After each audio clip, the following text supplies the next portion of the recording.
Take it on forward. Fire! Charge two! Charge two! Elevation! Elevation! Good! Fire! Let's go.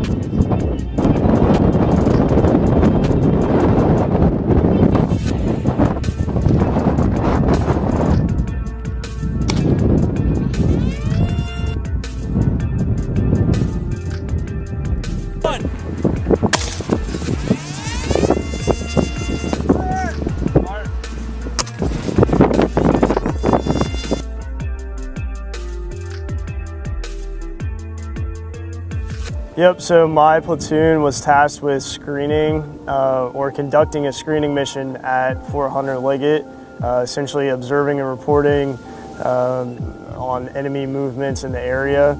We were tasked to go up against an enemy mechanized armor company and essentially report back what we saw and kind of, survey the area, if you will, and pass that information along back to the battalion. So the small UAS operators being integrated into the platoon was a huge help, and I don't really see how we could have achieved our mission without the use of them, or it would have made the mission success significantly harder.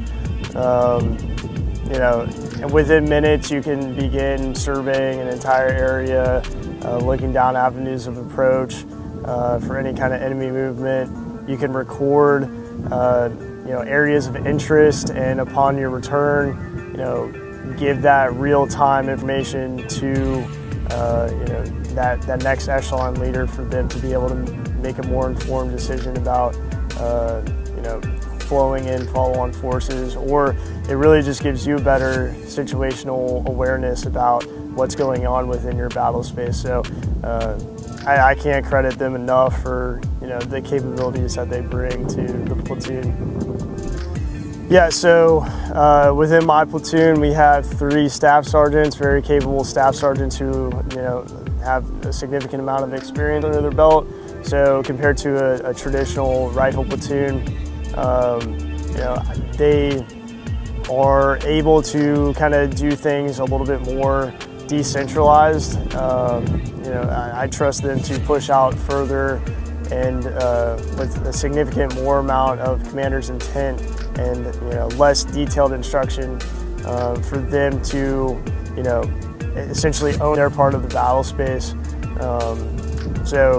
I don't think we could have covered as much ground as we did if I didn't have those senior leaders in the positions that they were at.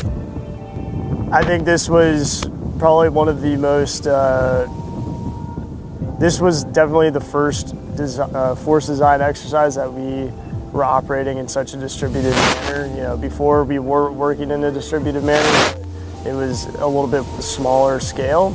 So I think this really put to the test how well we'll be able to operate in the future for working so far apart from each other, and kind of put the platoon commanders at a greater challenge of vice what they would normally face in a normal rifle company. Platoon commanders and platoon sergeants and squad leaders are being tasked with things that can affect strategic level operations. So I think it was a really good opportunity to kind of put everything that we've been doing during this workup together and see where we were at and see where we need to improve upon, and see the things that we did well and build upon those as well. So yeah, but I enjoyed it. So.